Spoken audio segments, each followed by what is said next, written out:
Merhabalar, ben Huri. Huri Metek Mutfak'ta kanalıma ve mutfağıma hoş geldiniz.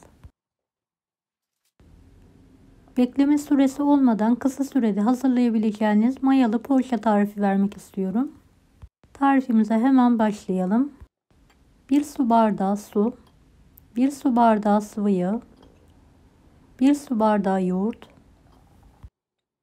1 yemek kaşığı kuru maya, 1 tatlı kaşığı toz şeker, 2 adet yumurta, bir tanesinin sarısı üzeri için kenara ayrılır.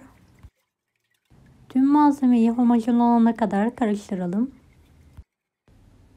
Evet, azar azar un ilavesi yapalım. 2 tatlı kaşığı tuz.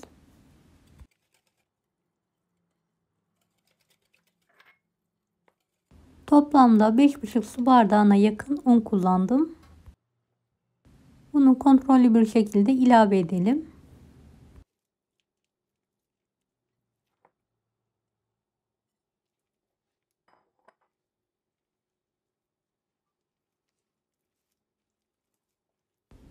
Hamuru toparladıktan sonra tezgah üzerine alıyorum ve yoğurmaya devam ediyorum. 8 eşit beze keserek yuvarlayalım.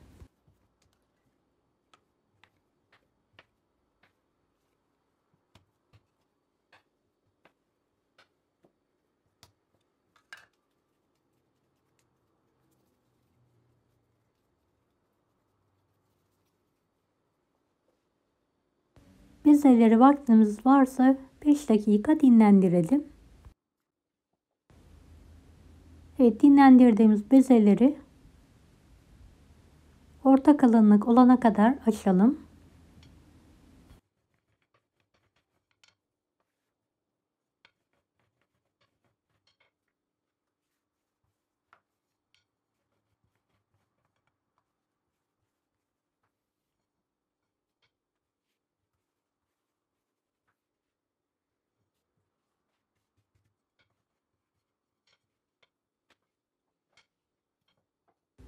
Evet, diğer bezeyi de aynı ebatta açmaya devam edelim.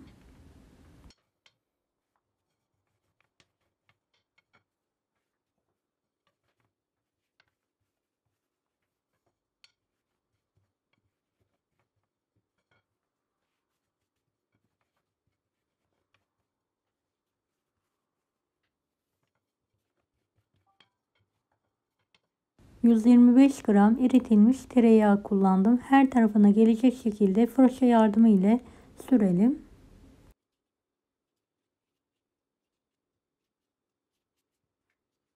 İkinci bezeyi de üzerine alalım. Tekrar yağlayalım. Rulo saralım.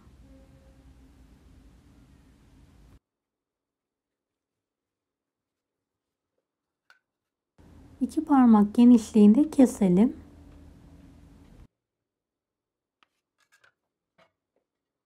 Evet, kestiğimiz hamurları bir tabakta veya tepsiye alalım.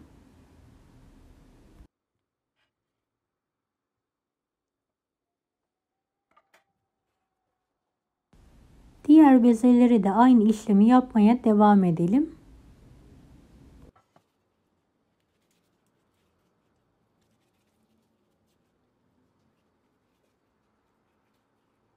Videomu izlerken buraya kadar geldiyseniz yorum kısmına herhangi bir emoji bırakırsanız bana destek olmak için sevinirim.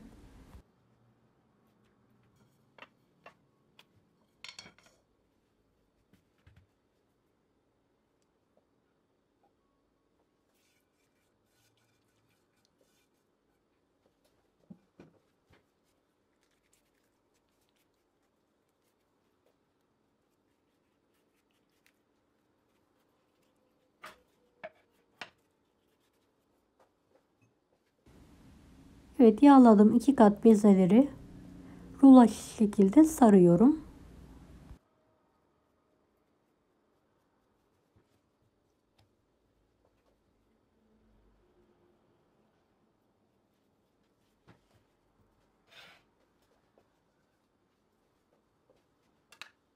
İki parmak genişliğinde hamurları keselim.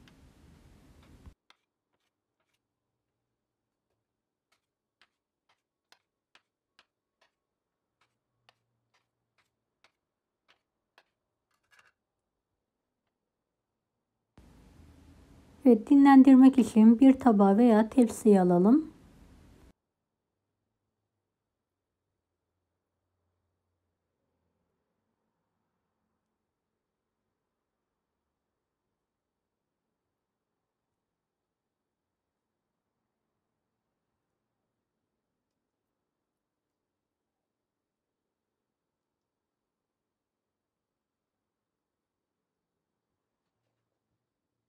Üzeri kapalı bir şekilde buzdolabında yağları donana kadar dinlendirdim.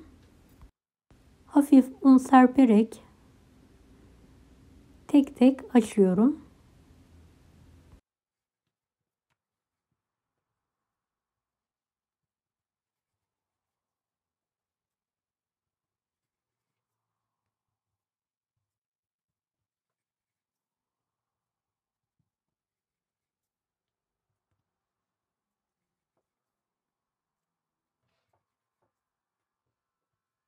Ruloları fazla büyütmeden açalım.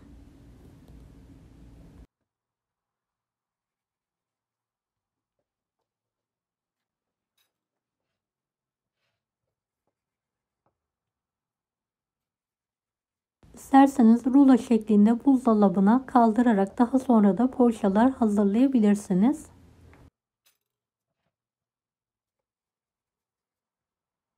Benim misafirlerim geleceği için ben buzluğa atmadan direkt hemen hazırlayarak pişiriyorum.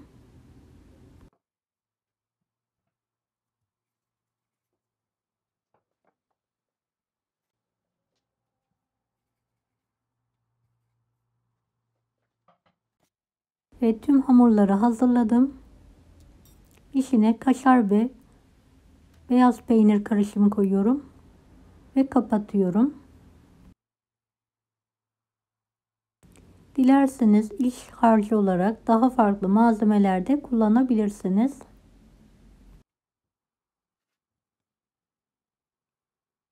Patatesli, kıymalı, ıspanaklı, sucuklu veya sade olarak da yapabilirsiniz.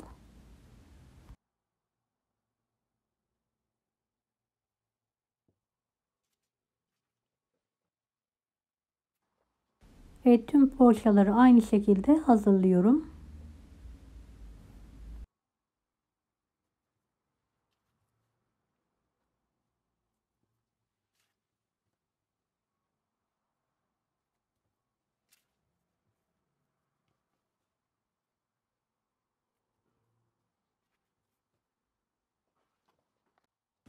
Evet, bayağı bereketli bir tarif.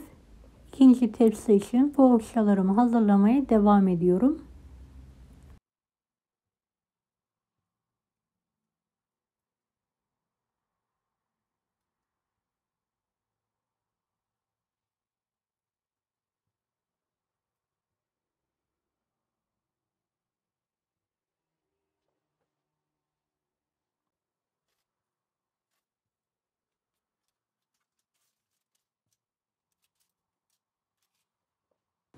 Kenara ayırdığım yumurta sarısını biraz süt ilavesi yaparak fırça yardımıyla her tarafa gelecek şekilde sürüyorum.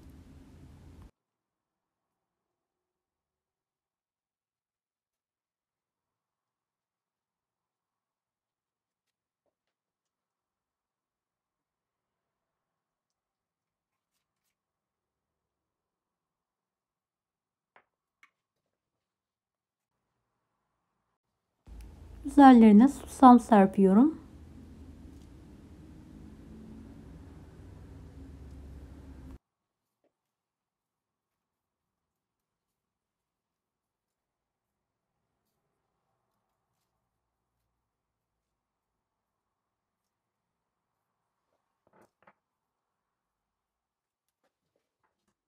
Hiç mayalandırmadan 170 dereceli fanlı fırında pişirmeyi bırakıyorum.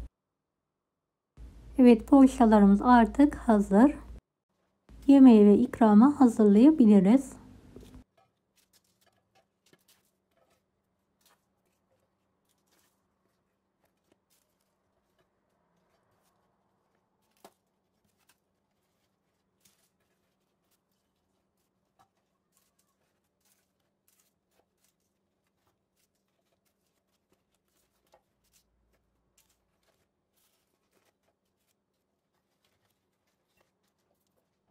Deneyecek olanlara şimdiden kolaylıklar dilerim. Kanalıma ücretsiz abone olmayı unutmayın. Bir dahaki videolarda görüşmek üzere.